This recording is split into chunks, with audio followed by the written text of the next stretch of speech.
ಎಲ್ಲರಿಗೂ ನಮಸ್ಕಾರ. ಕರ್ನಾಟಕ ರಾಜ್ಯ ಸಹಾಯಕ ಪ್ರಾಧ್ಯಾಪಕರ ಅರ್ಹತಾ ಪರೀಕ್ಷೆ ಕೆಸೆಟ್ ಎಕ್ಸಾಮ್ನ ತಾತ್ಕಾಲಿಕ ರಿಸಲ್ಟ್ ಬಂದಿದೆ. ಸೊ ಅದಕ್ಕೆ ಸಂಬಂಧಪಟ್ಟಂತಹ ನೇಮಕಾತಿಯ ಬಗ್ಗೆ ಮಾಹಿತಿಯನ್ನು ಈ ವಿಡಿಯೋದಲ್ಲಿ ನಿಮಗೆ ತಿಳಿಸ್ತಾ ಹೋಗ್ತೇನೆ. ವಿಡಿಯೋವನ್ನು ಸ್ಕಿಪ್ ಮಾಡದೆ ಪೂರ್ತಿಯಾಗಿ ನೋಡಿ. ಹಾಗೆಯೇ ಇದುವರೆಗೆ ಯಾರು ನಮ್ಮ ಚಾನಲನ್ನು ಸಬ್ಸ್ಕ್ರೈಬ್ ಮಾಡ್ಕೊಳ್ಳಿಲ್ಲ ಸಬ್ಸ್ಕ್ರೈಬ್ ಮಾಡ್ಕೊಳ್ಳಿ ಅಂತ ಹೇಳ್ತಾ ಬನ್ನಿ ಇವತ್ತಿನ ವಿಡಿಯೋವನ್ನು ಶುರು ಮಾಡೋಣ. ಮಲೆನಾಡು ಅಭಿವೃದ್ಧಿ ಪ್ರತಿಷ್ಠಾನ ರಿಜಿಸ್ಟರ್ ತಾರಾಪುರ ಆವರಣ ಶಿವಮೊಗ್ಗ ಜಿಲ್ಲೆಯಿಂದ ಒಂದು ನೇಮಕಾತಿಗೆ ನೋಟಿಫಿಕೇಷನನ್ನು ಬಿಡುಗಡೆ ಮಾಡಲಾಗಿದೆ. ಸಹಾಯಕ ಪ್ರಾಧ್ಯಾಪಕರ ಹುದ್ದೆಗಳಿಗೆ ನೇರ ನೇಮಕಾತಿಗಾಗಿ ಅರ್ಜಿ ಆಹ್ವಾನ ಅಂತ ಇಲ್ಲಿ ಟೈಟಲನ್ನು ಕೊಟ್ಟಿದ್ದಾರೆ. ಇಲ್ಲಿ ಏನಂದರೆ ಮಲೆನಾಡು ಅಭಿವೃದ್ಧಿ ಪ್ರತಿಷ್ಠಾನ ನಡೆಯುತ್ತಿರುವ ಅನುದಾನಿತ ಪದವಿ ಕಾಲೇಜಾದ ಲಾಲ್ ಬಹದ್ದೂರ್ ಕಲಾ ವಿಜ್ಞಾನ ಮತ್ತು ಎಸ್.ಬಿ.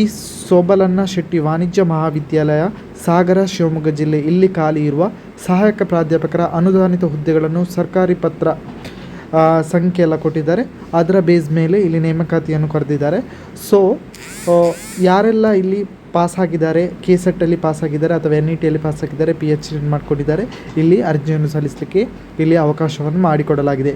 ಇಲ್ಲಿ ಒಟ್ಟು 3+2 5 ಹುದ್ದೆಗಳು ಖಾಲಿ ಇವೆ. ಇಂಗ್ಲೀಷಲ್ಲಿ 2 ಹುದ್ದೆಗಳು ಖಾಲಿ ಇದೆ. ಅದು ಪರಿಶಿಷ್ಟ ಜಾತಿ ಮತ್ತು ಸಾಮಾನ್ಯದವರಿಗೆ 1 ಹುದ್ದೆಗಳು ಮೀಸಲಾತಿಯಾಗಿದೆ. ಹಿಂದಿ 1 ಹುದ್ದೆ ಖಾಲಿ ಇದೆ.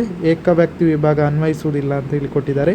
ಗಣಿತಶಾಸ್ತ್ರ 1 ಬಾಕಿ ಇದೆ, ಪರಿಶಿಷ್ಟ ಜಾತಿ ಅವರಿಗೆ ಮೀಸಲಾಗಿದೆ. ಅರ್ಥಶಾಸ್ತ್ರದ್ದು 1 ಹುದ್ದೆ ಬಾಕಿ ಇದೆ, ಅದು ಪರಿಶಿಷ್ಟ ಜಾತಿಯವರಿಗೆ ಮೀಸಲಾಗಿದೆ. ಸೊ ಈ ಹುದ್ದೆಗಳಿಗೆ ಇಲ್ಲಿ ನೇಮಕಾತಿಯನ್ನು ಮಾಡ್ತಿದ್ದಾರೆ. ಈ ಹುದ್ದೆಗಳಿಗೆ ಅರ್ಜಿ ಸಲ್ಲಿಸಬೇಕಂದ್ರೆ ಇಲ್ಲಿ ಸ್ನಾತಕೋತ್ತರ ಪದವಿಯಲ್ಲಿ ಕನಿಷ್ಠ 55% ಅಷ್ಟು ಅಂಕಗಳನ್ನು ಪಡೆದಿರಬೇಕು. ಹಾಗೆಯೇ ಪರಿಶಿಷ್ಟ ಜಾತಿಯವರಿಗೆ 50% ಅಂತ ತಿಳಿಸಿದ್ದಾರೆ. NET SLET ಕೆಸೆಟ್ ಪರೀಕ್ಷೆಯನ್ನು ಉತ್ತೀರ್ಣರಾಗಿರಬೇಕು ಅನ್ನೋದನ್ನು ಇಲ್ಲಿ ಕೊಟ್ಟಿದ್ದಾರೆ. PhD ಪದವಿಯನ್ನು ಕೋರ್ಸ್ ವರ್ಕ್ನೊಂದಿಗೆ ಪಡೆದಿರುವ ಅಭ್ಯರ್ಥಿಗಳಿಗೆ NET SLET ಕೆಸೆಟ್ ಪರೀಕ್ಷೆಯಿಂದ ವಿನಾಯಿತಿ ನೀಡಲಾಗುತ್ತದೆ ಅಂತ ಇಲ್ಲಿ ಕೊಟ್ಟಿದ್ದಾರೆ. ಸೊ ಈ ಥರ ನೋಟಿಫಿಕೇಷನನ್ನು ಬಿಡುಗಡೆ ಮಾಡಿದ್ದಾರೆ. ಯಾರೆಲ್ಲ ಈ ಹುದ್ದೆಗಳಿಗೆ ಅರ್ಹರಿದ್ದೀರಾ, ಆಸಕ್ತರಿದ್ದೀರಾ, ಈ ಎಲ್ಲ ನೋಟಿಫಿಕೇಷನನ್ನು ಕ್ಲಿಯರಾಗಿ ಓದ್ಕೊಂಡು ಈ ಹುದ್ದೆಗೆ ಅರ್ಜಿಯನ್ನು ಸಲ್ಲಿಸಿ ಈ ಹುದ್ದೆಗೆ ನೀವು ಆಯ್ಕೆ ಆಗ್ಬೋದು.